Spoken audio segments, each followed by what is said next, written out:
What would you like to see change in your life? And what is the biggest obstacle that you're facing now? I run a 5-week program at the Inner Knowing School for serious individuals who are ready to take the next step in their personal and professional lives. I will personally be coaching a small group of individuals, a number of practical tools and frameworks for creating an intuition practice and for self mastery. You can find more at theinnerknowingschool.com. I have a master's certification in intuition medicine, and I've condensed 10 plus years of experience and research navigating how to harness your energy and intuition in an easy to access live curated course. Now, as someone who's helped countless creatives, entrepreneurs, and many who are just plain stuck, open doors of possibility they never thought existed, I've seen this strategy transform people's inner states and external reality. And the best part is that you'll skyrocket your output and unlock your creative genius. I'll work with you weekly live to overcome your limiting beliefs and show you how to manage your energy instead of your time. I'll teach you how to create clarity, processes, develop your intuition based on some of the top tools and frameworks that I've developed. And you'll get access to guided meditations and visualizations not available anywhere else.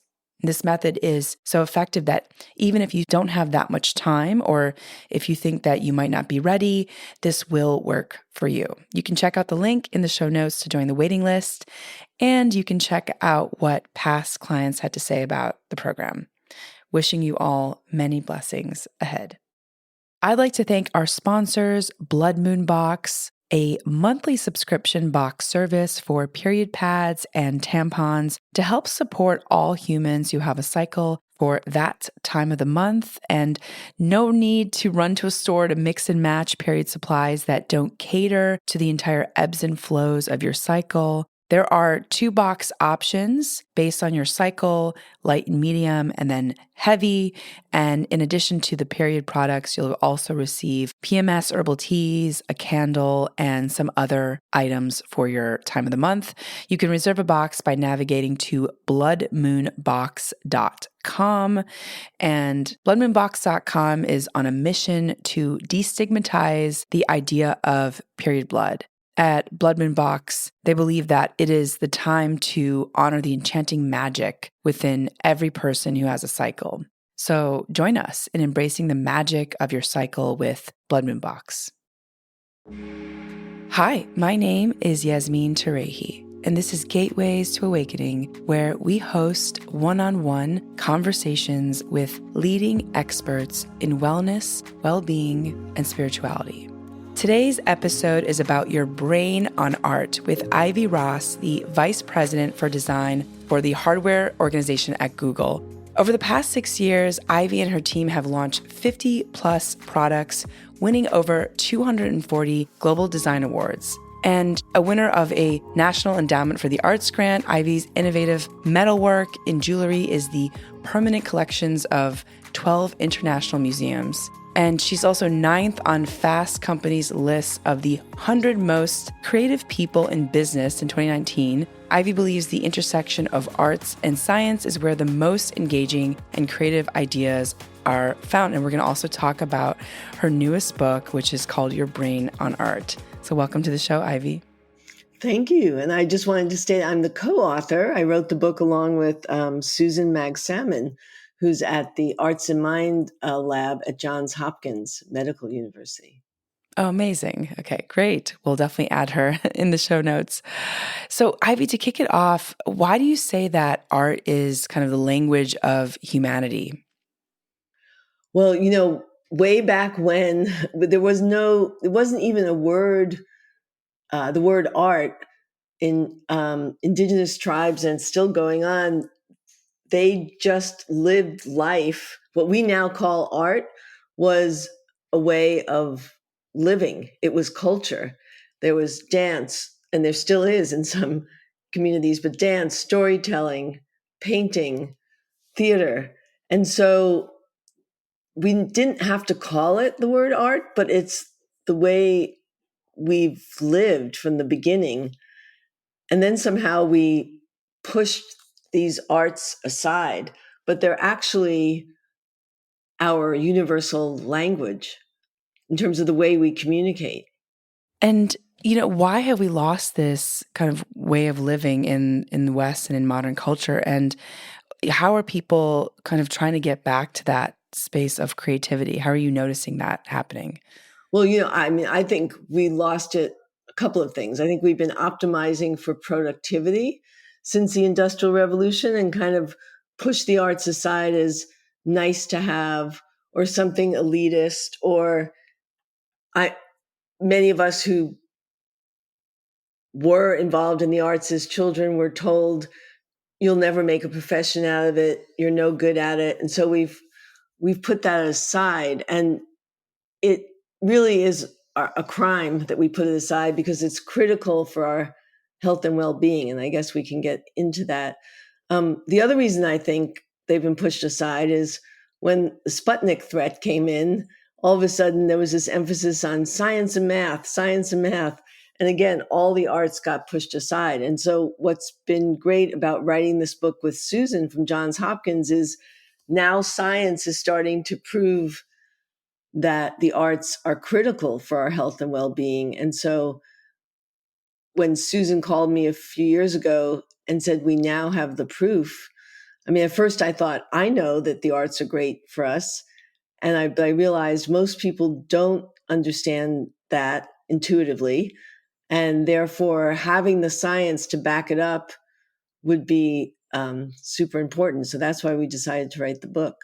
So I want to dig into this because I think that really understanding how art affects our emotions and our mental state, and you say that there's now science to prove it. Can you talk a little bit about what's come out in the last couple of years, and how can we convince people who maybe are still stuck in that science and math rigidity to really pay attention to this, to the arts? Yeah. Well, first of all, there's a great quote that Jill Bolte Taylor says, which is, we think we're thinking beings that have learned to feel, but we're actually feeling beings that have learned to think.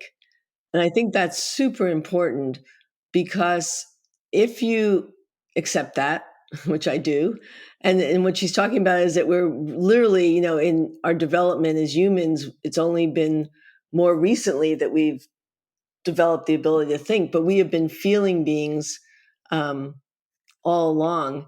And that means that taking things in through our sensory systems is critical. I did an experiment at Susan and I did it Milan Design Fair in 2019, where we had people spend time in 3 different room settings with different sensorial experiences: music, color, taste, sound, shapes, lighting.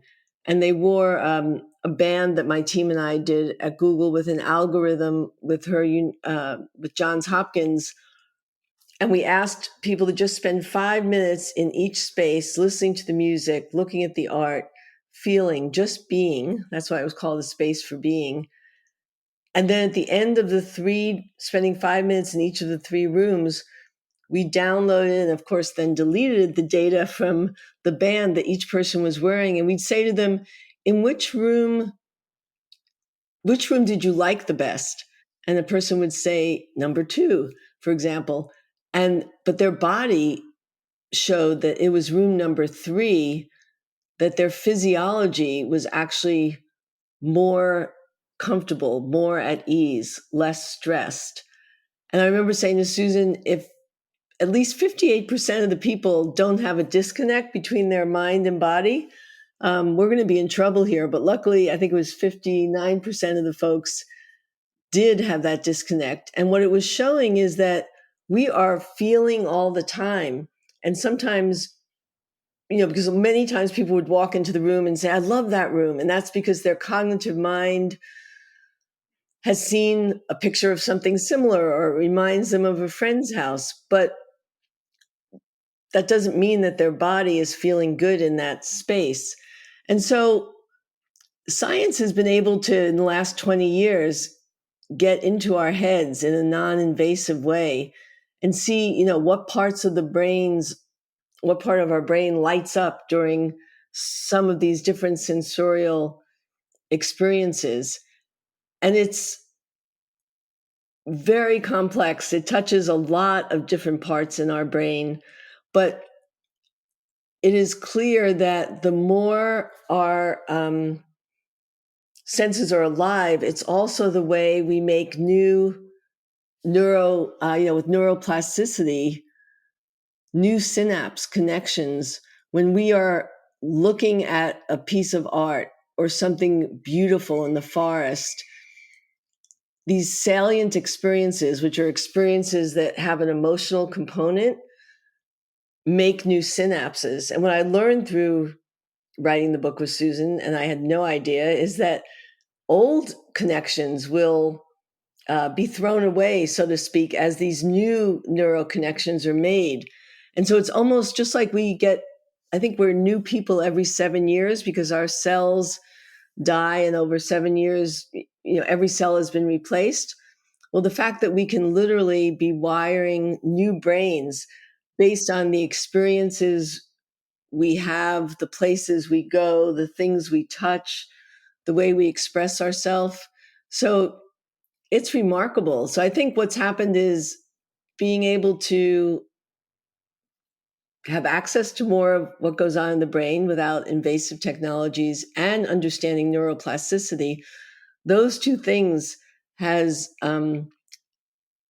given us new information that makes us understand how important the arts are. And when we say the arts, it isn't just painting, it is dancing, singing, um, working with sculpting with clay, architecture, theater. It's really those things where we are expressing ourselves. And it's not just the maker, it's also the beholder. So you said a lot. I want to double I click did. on. Yeah, it's amazing, amazing, really. So you said there's a lot of things. I think in the beginning experiment, I want to talk a little bit about that. How you said that there's almost like half the people in the room, not quite, right? Had a disconnect between the mind and the body when it came to a sense of discernment, right? And like what was happening, which I think is so interesting. Like that point in itself, which almost like kind of proves how many people maybe wouldn't really understand the effect or the impact of art on how they feel, right? And then the other piece, is just that there's so many ways that we can enter this space. It doesn't have to be just through painting, right? Because I think when people think of art, sometimes they have narrow categories, but you're saying it's all the spectrum of kind of moving outside of the analytical mind of engaging with something. So dancing and sculpting. Is that correct? Yeah, it's getting out of that cognitive mind and almost in a way playing, play is stepping outside of something you do every day, but without a preconceived outcome. And when I say we've been optimizing for productivity, I think we're very outcome driven nowadays. And so a lot of this is really also about playing with some of these artistic endeavors where there is no expectation. You're just freely expressing yourself. Yeah, that part I think is very novel. A lot of people spend so much time, I think, trying to perfect something or, chisel away. Because I think, frankly, a lot of people are worried about criticism. But the idea of just enjoying art for art's sake and connecting with yourself is something I think it's a new concept right now in the modern world. So I'm curious, how do you incorporate art in your own life, Ivy? Oh, well, I have, well, what I do for a living is, we are making things with my team. So I have a great creative team. But personally, um, I have some pastel crayons, and every morning before I go to work, I literally just scribble different colors, different lines, make different marks. I mean, because when I get to work, there is expected outcome. But what I do for myself in the morning is just to play in my mind with new possibilities. How does this color look layered on top of that color? And, science is now showing that 15 minutes of doing something like I do every morning, using pastels or singing or dancing or humming. I mean, it lowers your cortisol after 15 minutes, your cortisol level, which is your stress level. And I think part of that is because it's really just being free to express and explore without the pressures of, as you said, making something perfect or making anything. Right, right, right. In Yeah. fact, they actually have been proved that science has now proved that by doodling, you are increasing your focus and your memory. And, I remember getting my hand slapped in school for doodling. And the truth is, by doodling, I'm actually retaining more of what the teacher was saying while I was doodling than if I hadn't been doodling. That's so funny and so on point, right? Yeah, I think that there's an assumption that, you know, doodling or even painting or drawing in class is like you not paying attention, but you're saying that it actually helps you retain memory, which is Yes, and it's just focus, and yeah, and there's a lot of these different arts. It's also getting into that. When there's been many books written on flow states, but that zone where you go, deeper and deeper, focusing into just one thing, where you're so curious that you're in this just discovery mindset. mm, it's really phenomenal. And like for people who are listening, if they've never done anything kind of artistic in their life, what would you tell them to do as like kind of a first playful exercise? Maybe something that you found in your studies that everyone can kind of try. Well, taking a lump of clay and just first of all doing something with both hands, like taking clay and just as if you're kneading bread, just starting to squeeze it with both hands and seeing what your hands just want to make without any judgment. It's interesting because it's your conscious and unconscious. There's not too many things that use your right and left hand at the same time. Sorry, but working with clay does, and so it's remarkable. I have a friend, a sculptress, who would have a group of us just play with clay and just see what wants to emerge from your hands. And then you'd kind of, this form would emerge and you would look at it and then you'd go, okay. And then you'd take the clay again, mush it up, make something else. And she'd have us write down, use our imagination, like what did we see in each of these forms? And then at the end, make up a little story about it. But it's amazing what, if you just let your hands do the walking, so to speak, and just start playing with clay, these shapes and things come out, and then you apply your imagination to them. I mean, it's such a fun exercise. Again, no judgment. The key is no judgment. I mean, it really is about giving ourselves permission to express and to play for no one else but ourselves, and to understand how good that is for our mind and our body. Yeah, absolutely. So, how can art kind of help us maybe even process or even express our feelings? Because I think, going back to this exercise, the disconnection between how our mind is perceiving something and how our body, our physiology, perhaps our intuition is perceiving something, there's a disconnect there for most people. So, how can people use art to actually kind of process or even express hidden feelings that they may not even know that they have? Yeah, well, it's funny in the book, and we interviewed my co-author and I about 100 different people, um, everything from artists or people like David Byrne to the opera singer Renee Fleming to E.O. Wilson, to scientists, and even people who work with um, people and children in war.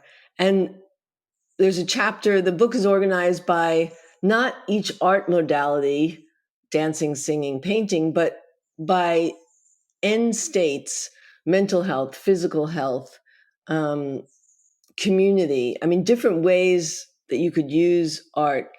But one of the things we discovered a lot in trauma, and we all have micro traumas every day, but is when there are no words for something, is when drawing or art really brings out what's inside. So often you can't put words to how you're feeling, but, and they do this a lot with young kids who have had, you know, trauma, who can't express themselves. You give them a crayon and just tell them to make something, and this whole story comes out. So this idea that if you can let go of your cognitive mind of trying to control the story and just express, you know, it's amazing what comes out.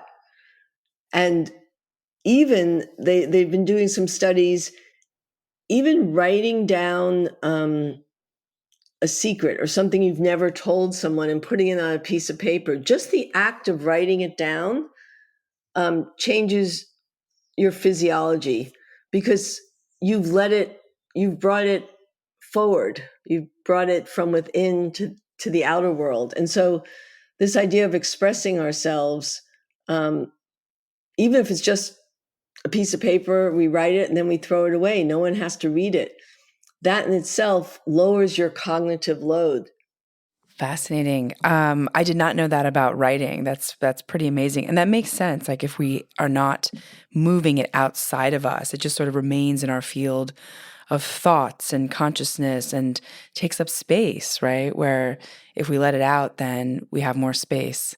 Yeah, well, emotions is energy in motion. So we have to keep moving those emotions through us.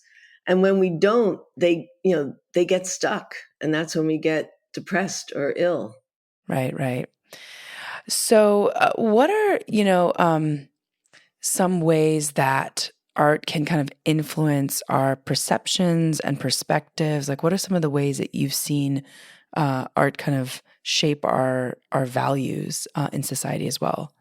Well, I mean, I think artists are kind of the shamans of our time almost, um, because artists are true, artists who they're tapping into, and anyone can be an artist, but you're tapping into what's inside, or moving forward and bringing it back to society to experience and to look at and be challenged by.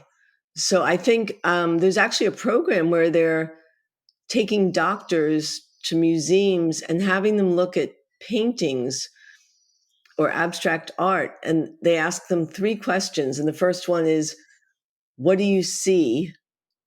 And the person usually, says what they see on like level one. There's a big yellow ball, and there's a dog or whatever's going on that you just see at the first layer. And then the person says, okay, and now what do you see? And then the third question is, and what do you see now? And it is giving even these doctors this idea that there's always ways to see beyond what you're seeing if you choose to go deeper and deeper. And it's changing even the way they interact with patients in terms of going further in terms of what they see versus just what the surface data will tell them. So I think the act of engaging with art, now we're moving to that versus making it, and putting yourself in front of new ideas or new pieces of art, not only does it potentially connect the dots and make new neural pathways, um, but it's really it's exercising your brain to make new neural connections, which we should be doing all the time versus staying stagnant and just keep looking at the same things we're comfortable with versus stepping outside and looking at new kinds of art or new art forms, um, in order to make these new neural connections and to maybe see things we wouldn't have seen about ourselves, because sometimes art can be a reflection or a mirror back to ourselves. Mm. Yeah, wow, it's powerful. And I'm also curious how it's shaping our cultural values as well as some of the norms, that we have. Like, how does art kind of reflect that back to us as well? Well, I mean, art's a communication tool. Um, and that's why art has been used in communities, even in the poorest communities, they'll paint murals of their um, ethnicity and values on walls to, again, mirror back to the community who it is and to remind everyone, in some cases, of what's possible. So I think it's really a communication tool, either from our own inside to the outside or to each other in a more abstract way than maybe words. But words are an art form as well. So communicating through writing and storytelling is incredibly powerful.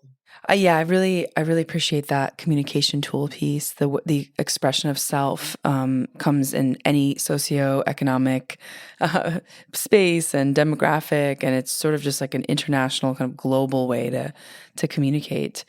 Yeah, even like cooking together. I mean, cooking is an art form, and there's been studies eating together.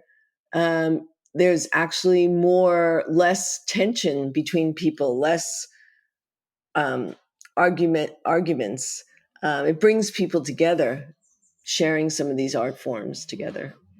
So I have to ask, since generative AI is now the big craze. I know this was not necessarily in your book, but I'm just curious because I think a lot of people are sort of discussing like what is AI's impact on art, and I'm just curious if you have a opinion or kind of a philosophy of where art is going with AI. Yeah, so particularly with AI, I think actually it's going to force us to be more creative, um, which I think is a great thing because AI may start to, well, two things. In generative AI, that is only as creative as the prompt is or the question you ask. But I think as AI comes in and does certain things for us, even in product design, it might start generating 100 different versions of a product idea where I might put into AI the qualifications. Like if I'm designing a chair, it has to hold 110 pounds. It has to, cost X amount, just some parameters. It might generate 100 different ideas, but then it's going to be our job to add the poetry to that, because we may look at that and it's almost the framework. And then I think it's going to be up to us to be imaginative and use our senses, which only we have, our sensory systems, to push that idea or design even further. So I think AI is going to force us to be more imaginative and creative as a species. Um, and we may not even know what that looks like yet.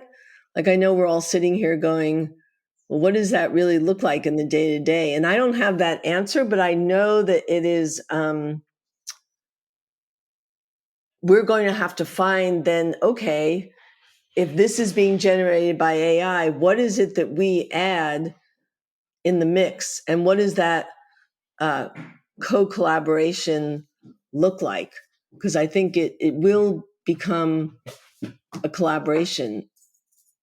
Every technology that I mean, look at what we've done, how us humans have used the internet, right? Um, we've created some extraordinary capabilities because of it. So I don't know yet what it's going to look like, but I have to say, and I think that's one of the reasons why, and that's one of the reasons why we wrote, Your Brain on Art at this point in time also, is to say we need to focus on what makes us human, which our sensory systems do. Um, I mean, we need our brains as well, but these other parts of us, it's time we get embodied and get some practice with using that, because I think we're going to be called to amplify that part of us even more.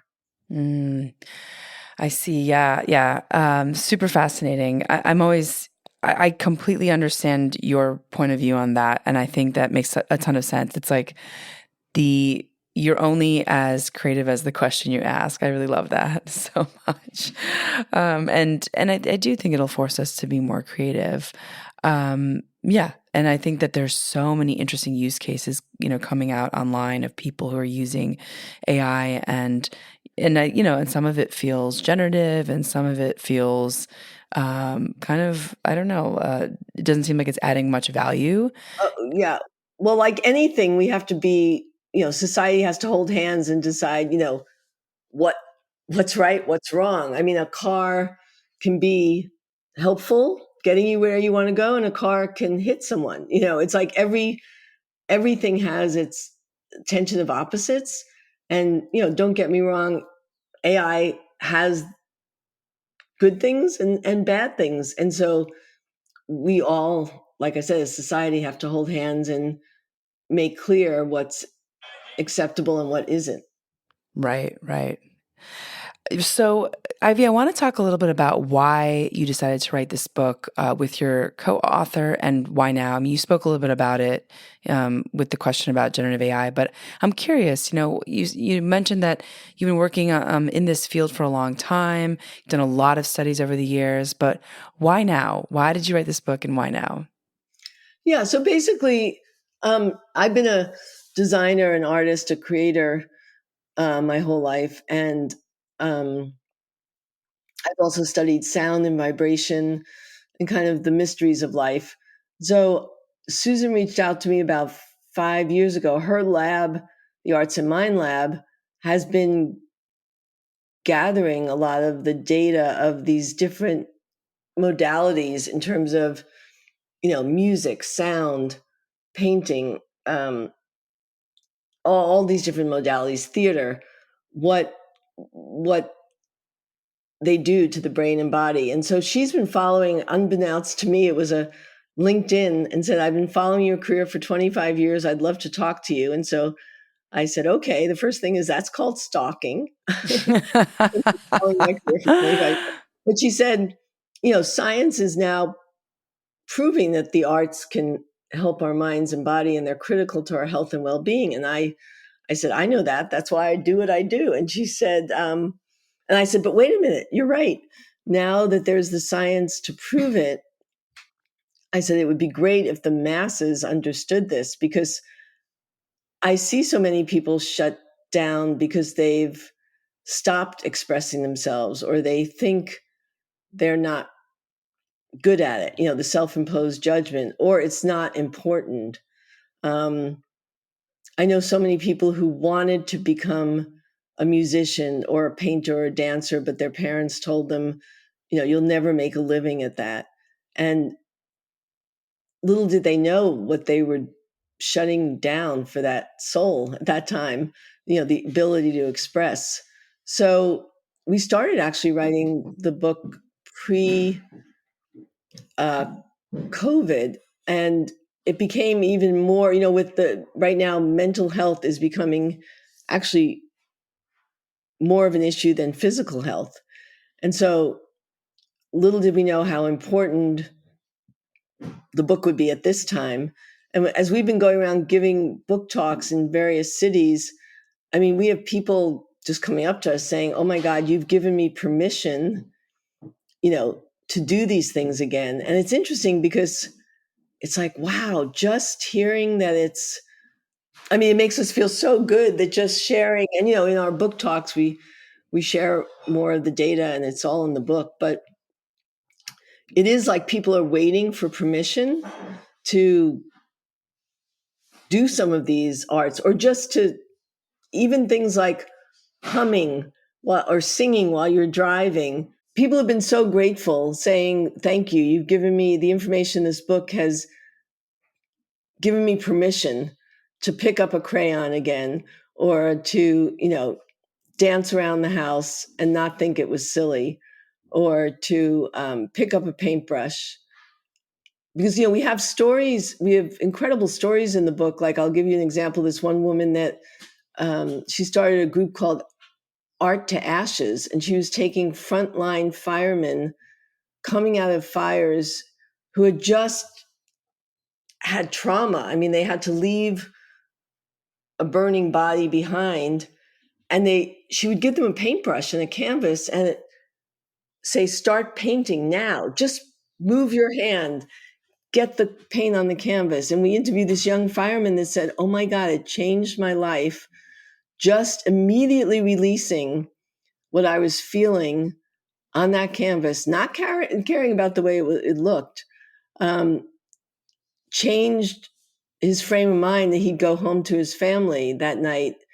Uh, and he now goes from fire department to the fire department, firehouse to firehouse, teaching, um, helping teach just these different ways of expressing.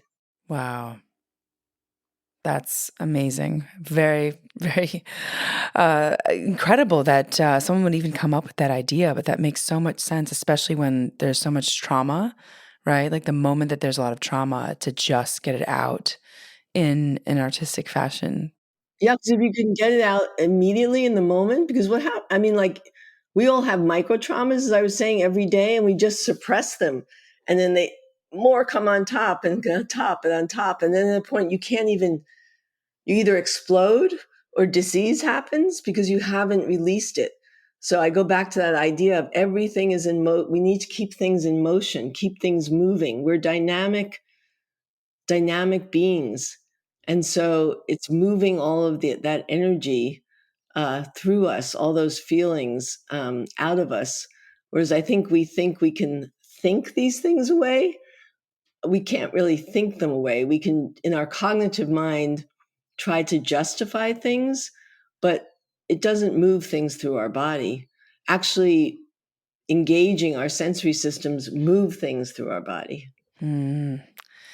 So, yeah, and I've noticed even like when animals have some kind of trauma, they end up like shaking it off or kind of moving. There's just, and we just, Exactly. we sort of just get frozen. So Ivy, I want to talk about your kind of intuitive practice, because I think that it's interesting to note like how the body really holds a lot of memory. And I'm, curious because we both attended the same program called the Academy of Intuition Medicine. But I'm curious what drew you to that space, and why you think intuition is also important to this work. Well, I've been mesmerized. 95% of the information we take in goes into our unconscious. I mean, only 5% stays in our frontal lobe, in our cognitive mind. And so there's a wealth of information that comes from everything we've experienced.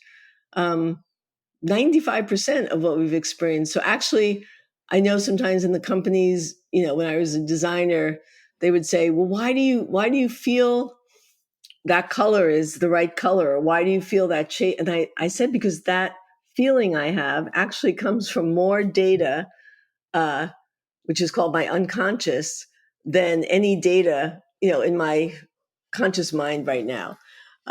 So I've always been fascinated with the unconscious, and I studied Jungian psychology for a while. But I early on started tapping into my intuition, and that idea of a gut feeling, and now they find out that our gut and our brains are connected. I think it's so powerful because it's the place where most of the information that we've experienced resides. So when we can actually tap into our intuition, it's really powerful. And once you start trusting it, um, it kind of doesn't let you down. I know, I started doing it when I was fairly early in my career, and you just need it to work a couple of times, and then it's like a muscle that you exercise. But you have to, be willing to go, um, yeah, deep inside and tap into it. So I loved the fact that there was a program called, intuition medicine. I had studied energy medicine, which is another word for vibrational medicine, because I definitely believe in the power of vibration, sound. I mean, that's all there is. We're just vibrating atoms that's dense. So I think this idea of getting in resonance with things um, that vibrate at the same level is is magical. But yeah, intuition is powerful because it's ours. It's our own intuition that comes from our own database that is all knowing. Fascinating. Yeah, I love that you tied it to sound because I think that piece is where people are like, well, what does it mean to have like energy? But when you say sound, it's like, okay, we can all relate to that. So, Ivy, what sort of things, kind of looking back on your journey, what sort of things have surprised you the most, when it comes to art, when it comes to the human mind, and also how you've navigated that? Like what has kind of surprised you as like a theme? Well, I always look for patterns. I'm definitely I'm someone who's always followed my intuition, and I pay attention to what gets my attention, and then I kind of go down the rabbit hole. So, and I always ask a lot of questions because I'm very, very curious. I've always been a curious person. So when I played the drums as a kid, it would be, wow, I feel so ironically relaxed when I play the drums. And it's because my heart was getting in resonance with the drum beat and I felt very connected. And then I want to understand like what's out here between you and me in that airspace. Is there vibrations? Are there patterns? So I've been this kind of, I call a child of wonder my whole life of studying things and asking questions, which leads me to another question. So I remember I got into sound also in part because I read about a man that was bombarding cancer cells with musical notes who was a jazz musician under a microscope in France. Wow. And so I'm like one of these crazy people that, I think at the time I was a president of a division of Calvin Klein. And when I read about this man, I just felt in my body, there is some truth to this. I have to understand it. And I hopped on a plane, the red eye, out of New York City on Friday night. He was coming to California, actually. So studied with him over the weekend and hopped back on the red eye Sunday night and went right to work Monday morning. And I was so energized with the information that I had learned from studying with him, which was really the reason why I felt in my body this was true is, they use ultrasound to break up kidney stones. And so it's like if you could find the resonant frequency of two things dance together and then they shatter. It's like the way an opera singer breaks a glass when she hits a certain note. So that kind of in my, imaginative mind, I could see all of a sudden, okay, that's all the universe is a series of vibrations. And there's magic when we find these resonant frequencies. So as a creative person, I've kind of made my own magical mystery tour of wanting to asking myself questions. I'm probably, maybe I could say I've been the prompt designer of my own life. I keep asking these questions and then paying attention to what shows up and then diving deeper into it and being in awe of the wonder of it all, staying open, I guess, um, without any preconceived notions. So I guess I'm walking my talk around this idea of staying in that playful state some of the time to be able to then make some of the connections that I do. I've also studied something called biogeometry, which is with an Egyptian architect who, explains the secret of, you know, shapes. And the Egyptians knew this, angles of the pyramid.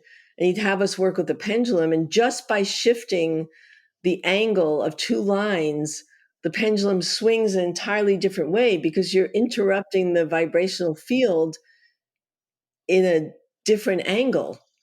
And so, you know, all these different things I've studied, it's additive, and I keep getting a clearer and clearer vision. I can't even put a lot of into words of understanding the mysteries of the universe, which is super fun. I totally hear you on that, especially with this show. I'm like, wow, there's so much, but it's hard to explain, right? Because a lot of it is the invisible world, and not necessarily things we can like perceive with our five senses. And by the way, science is finding out there's as many as like 50 senses at least. So we haven't even brought all of them online. So stay tuned.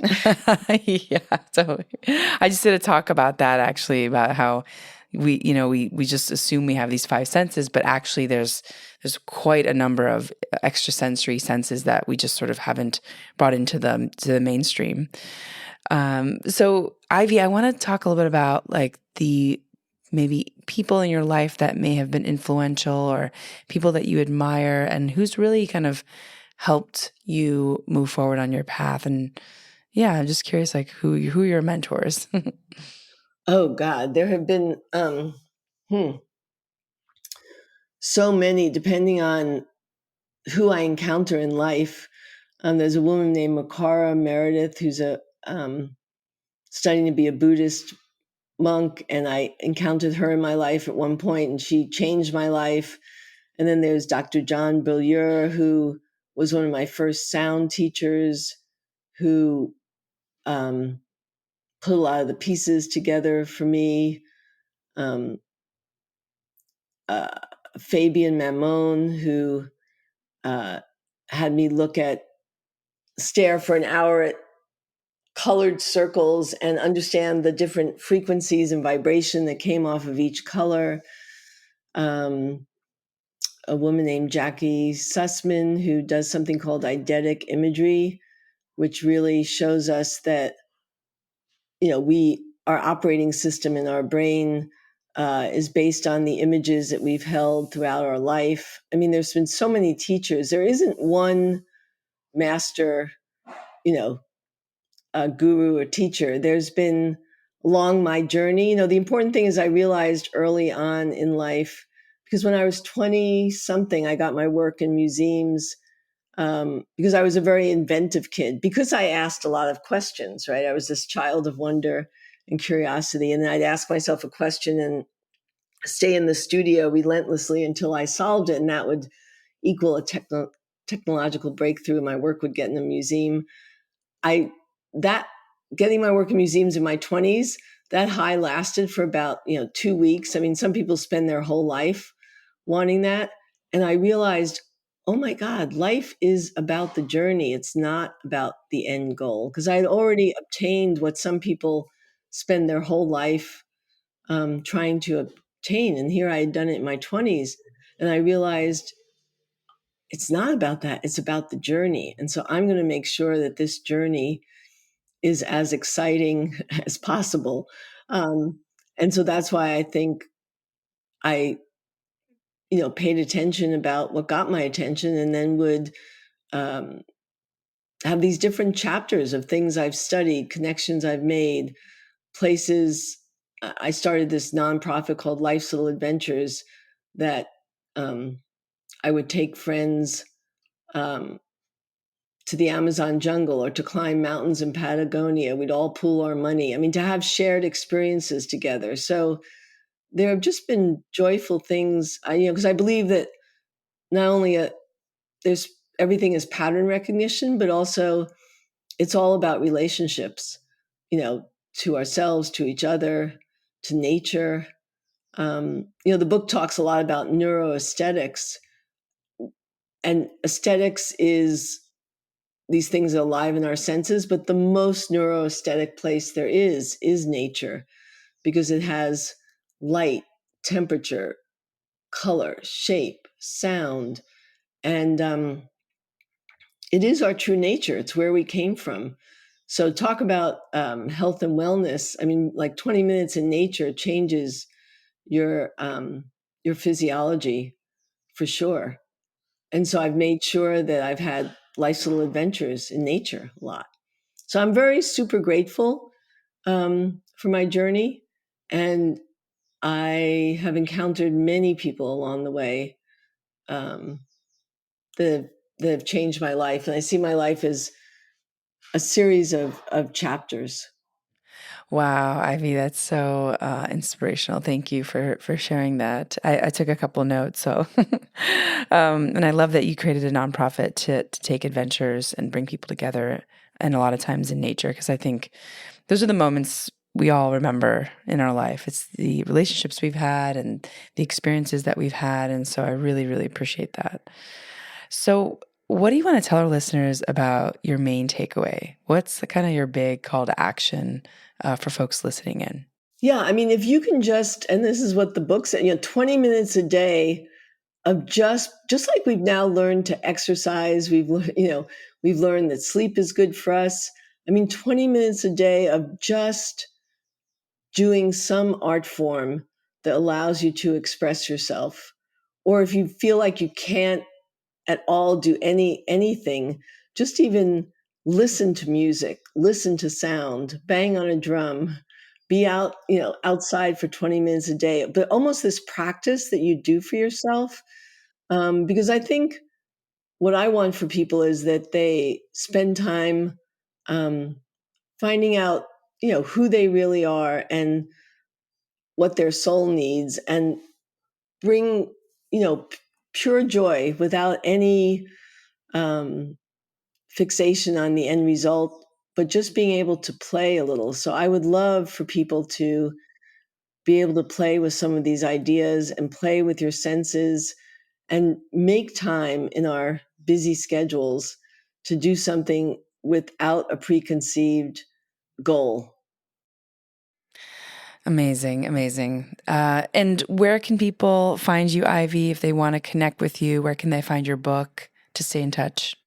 The book is Your Brain on Art, How the Arts Transform Us, and it's by myself, Ivy Ross, and Susan Mag Salmon, my co-author. And we have a website, www.yourbrainonart.com. And our Instagram handle is Your Brain on Art Book. So between those two places and on the website, there's a way to contact us. Amazing. Okay. And we'll leave that also in the show notes so that people can find it. Thank you so much for your time, Ivy. This was so lovely. And I feel very inspired. I'm going to go do a little bit of drawing myself after this conversation. Okay, go for it. Thank Amazing. you so much. And thanks for everything you do. I think your show is terrific. Oh, thank you so much, Ivy. Thank you. And for our audience, thanks for joining and for listening. In this episode, we learned about your mind on art with Ivy Ross. And you can tune in to Gateways to Awakening, where we host one-on-one conversations with leading experts in wellness, well-being, and spirituality. Thanks again.